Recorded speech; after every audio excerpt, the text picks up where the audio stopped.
Ken and Era wanted to get strong, so we are going to start training. Dan Dan Dan, episode 8. After hearing that terrible music, they are then blamed for it being played, so the musical spirits attack and Ken and Era transform. These musical spirits, as they play, make physical notes come out. Ken is running towards them. Suddenly, he touches out one of the notes, and it explodes. So the whole idea here is that Ken has to dodge these. Granny goes on to explain the whole explosion thing, but even bigger, the rest notes actually make you rest in place. After coming back from the opening, the conductor calls for Symphony Number 6, and everything changes all at once. Era actually refers to this as a rice paddy. Granny's like, focus up, bullet hell incoming. It's raining explosions. Just like a war, you have Ken and Era running side by side. After we see Ken get hit by a note and fly up in the air like a cartoon character, this orchestra just starts spurting all this random stuff as we see them. So now they're going to increase the tempo. Just an insane rapid fire. Era is absolutely killing it, dodging all these notes.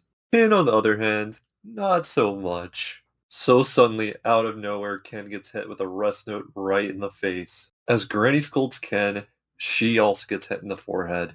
Ken ends up getting hit with a streak of notes, and he runs out of his transformation. There he sits there and watches Era.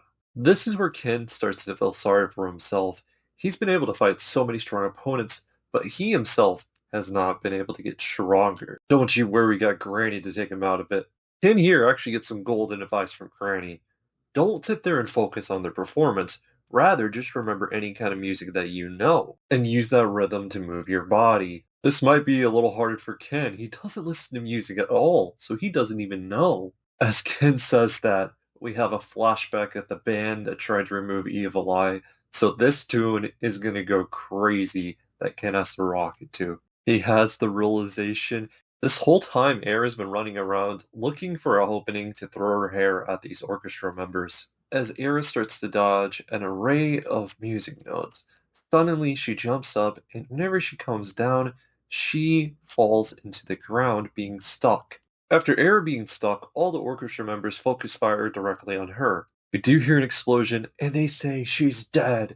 But no, Ken comes out of nowhere with his new rockin' tune playing. Ken now has Era in his arms, and he's running like the Flash. So it's pretty dope. Not only is that music playing in the background, but we have like band moments replaying as he's dodging with Era. And it almost looks at some parts they're doing it in unison, side by side.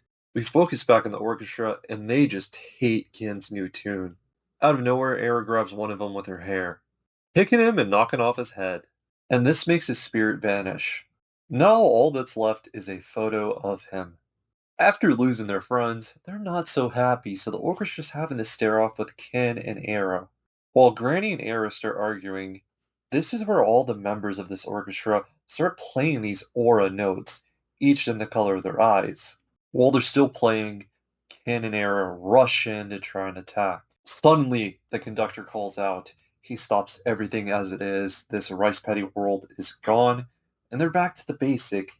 Now he's upset, calling Symphony Number 9. This time, the orchestra comes out on a stage. Once they all start playing, this guy comes out of the ground and starts singing an opera. Ken and Air are just watching this as this guy is singing to this band, and suddenly three other appear right beside the other one. So as he continues singing, we get to see the inside of his mouth where there's like a ton of people, and they're all running out and now falling. And once we get a closer look, it's almost like an ant army pouring out of these four big people or a bunch of small people. Ken and Air are now in this tough situation. As they fight back, Granny tells them that it's actually illusions and don't bother with them, go for the musicians rather. These illusions start to smother Ken. Air gives out her hand to help Ken. To actually help grab him out, she uses her hair to grab onto this stinging giant. Now, once they make their way on top of his head, they're free. But the thing is, their enemy has changed. Now, these things are going to be trying to kill them. But you already know, Ken and Air have leveled up. They end up dodging both of their hits, which, funny enough, hits one of their own. While mid-air, Air kicks Ken down.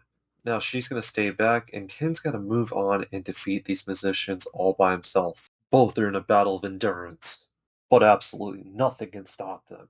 Era is absolutely going crazy. Her invasiveness is making them hit each other. Not only that, she hits this really huge kick, as you can see right here. Ken's out here dodging illusions, notes, everything, and just going lightning fast. Ken leaps up, skyborne, so close to the stage, even taking a note midair. He falls back to the ground, and Granny's like, "You need to hurry!" So he goes full throttle. While Ken's running, he remembers his limit is only 2 full throttles.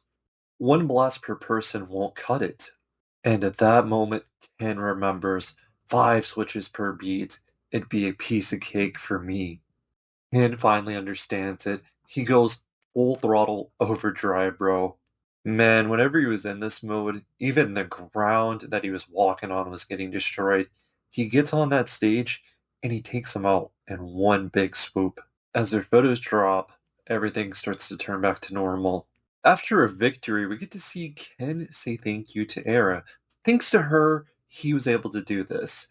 And she has this like look on her face. She's just like all in on Ken. I find it kind of interesting that Era wanted to bring out her normal self afterwards. As Granny's talking, this is where Era asks the question, what were those people? And apparently it's the collective fear of the portraits in the music room that simply took shape. Granny lets him know if they ever play the piano at 2 a.m. in this music room that the same thing would happen again. So suddenly, as she's trying to get down for the piano, she plays a note, making this all happen again. We go all the way back at home. The priest is talking to Gigi about having the Haisi to come back out and exorcise Evil Eye. He's definitely doing something to counter us. Sadly, that decision is too late. They're coming tomorrow to exorcise Evil Eye.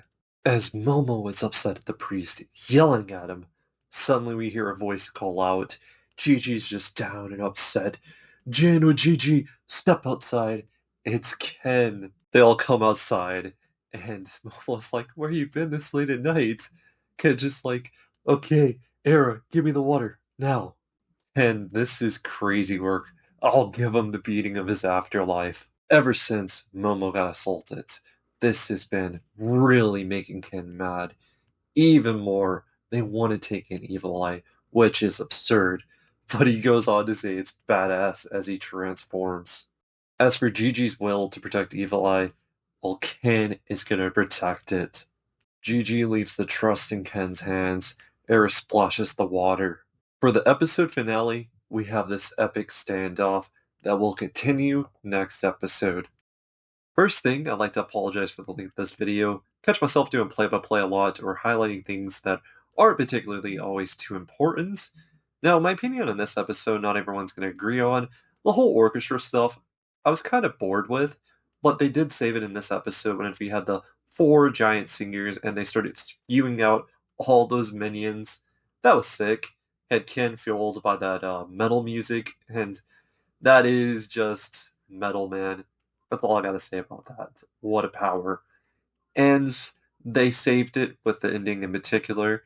You had Ken versus Evil Eye once again, which is going to be a sick battle, and we're going to finally see Ken on an even playing field, it seems like. Now, my rating for this episode, I'm going to say it's a 9-2. Tell me what your thoughts are on Dan to Dan, episode 8. Hope you stay safe, and until next time, peace out, guys.